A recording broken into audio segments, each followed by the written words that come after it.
أعوذ بالله من الشيطان الرجيم بسم الله الرحمن الرحيم الحمد لله رب العالمين الرحمن الرحيم مالك يوم الدين لا عز إلا في طاعته ولا سعادة إلا في رضاه ولا نعيم إلا في ذكره الحمد لله حمدا كثيرا طيبا مباركا فيه كما يحب ربنا ويرضى أشهد أن لا إله إلا الله وحده لا شريك له وأشهد أن سيدنا محمدا عبده ورسوله اللهم صل وسلم وبارك على سيدنا محمد وعلى آله وأصحابه والتابعين لهم بإحسان إلى يوم الدين إخوتي أوصيكم ونفسي بتقوى الله ورسوله وافعلوا الخيرات لعلكم تفلحون قال الله تبارك وتعالى في كتابه الكريم أعوذ بالله من الشيطان الرجيم بسم الله الرحمن الرحيم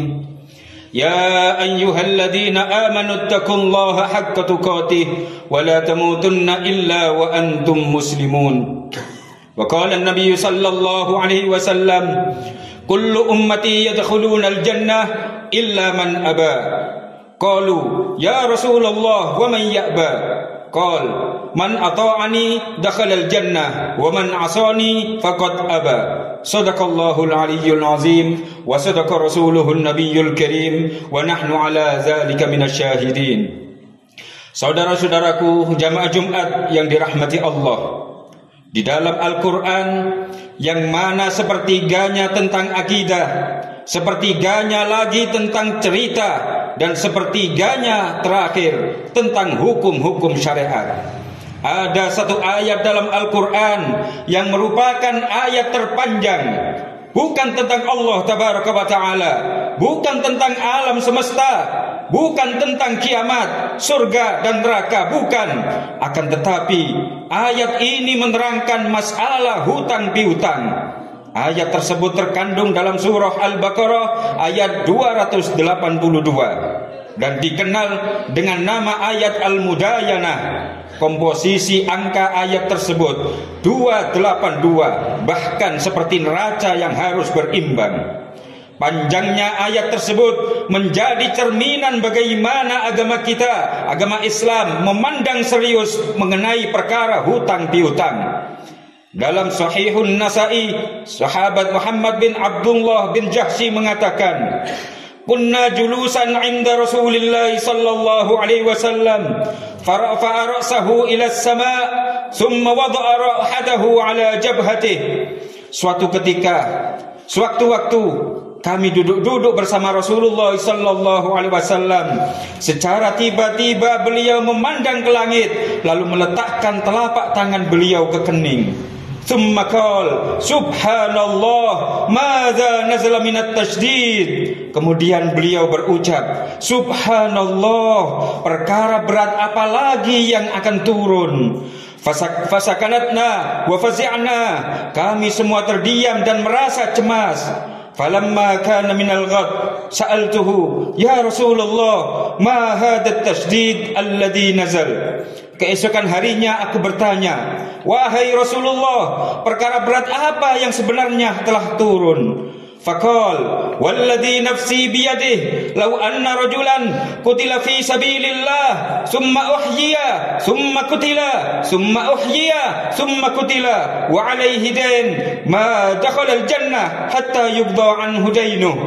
Maka beliau mengatakan, demi zat yang mana jiwaku ada di tangannya, andai kata ada seseorang ikut berperang dan mati syahid di jalan Allah, lalu dihidupkan, kemudian ikut perang lagi dan gugur lagi, setelah itu dihidupkan kembali, lantas mati syahid lagi, dalam artian 3 kali mati syahid, ketahuilah dia tidak akan bisa masuk ke surga bila dia masih punya tanggungan hutang.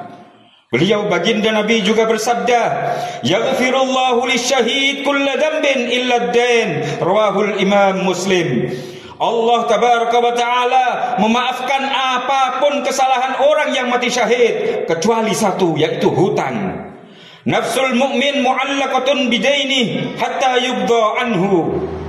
Rawahu al-Imam Ahmad wal Imam Tirmidzi. Jiwa seorang mukmin bergantung, tidak dapat diapa-apakan sampai hutangnya dilunasi. Bahkan beliau baginda Nabi besar Muhammad sallallahu alaihi wasallam telah memberi peringatan kepada kita, la takhifu anfusakum ba'da amniha.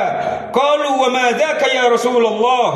Qal ad-dain, akhrajahu al-Imam Ahmad. Jangan jadikan diri kalian penuh khawatir dan ketakutan setelah amannya. Para sahabat kemudian bertanya, perkara apa itu ya Rasulullah? Kemudian beliau menjawab, yakni perkara hutang.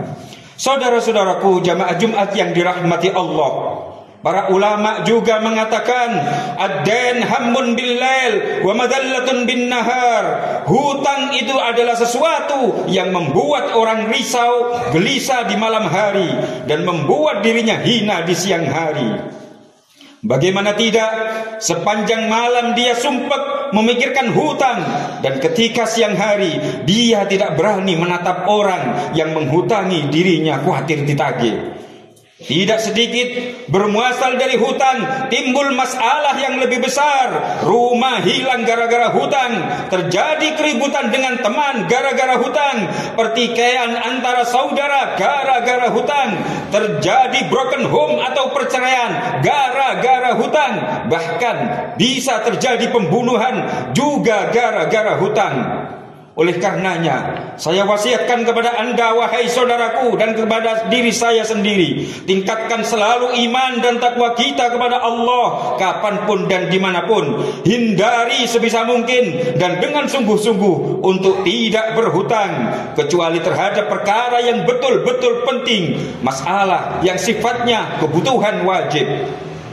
Dan ketahuilah wahai saudara, sebagian besar ulama menghukumi haram berhutang untuk pribadi bila jumlah yang dihutang lebih besar daripada aset yang dia miliki. Haram berhutang demi tujuan pamer, haram berhutang dengan tujuan gengsi, apalagi untuk tujuan maksiat. Hutang yang bertujuan baik saja bikin kita sumpek, apalagi yang diperuntukkan pada hal-hal yang tidak diperbolehkan sama Allah tabaraka wa ta'ala.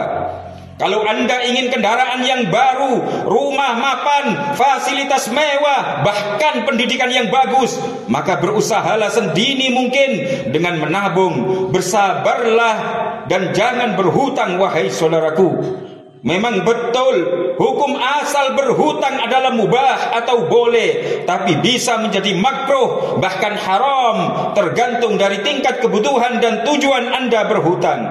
Sekali lagi saya ingatkan Anda wahai saudaraku, sebisa mungkin jangan berhutang.